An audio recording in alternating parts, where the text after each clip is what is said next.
Alright guys, so today I'm going to be making some wild fermented cider. I'm going to show you how to do it. If you want to learn how to do it, you better get a notebook. There's a lot of steps. It's very complicated. Alright, so here's some of the things you're going to need. You're going to need 1 gallon carboy, or carboy to match whatever size batch you want to make.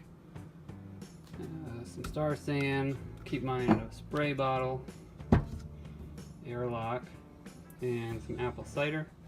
Now for it to be wild cider, you're going to want cider that hasn't been pasteurized.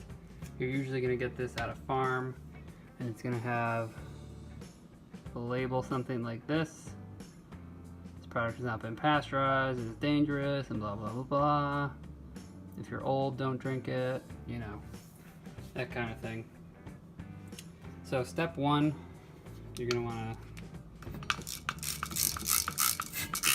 sanitize your carboy, and you're going to fill it up with the cider.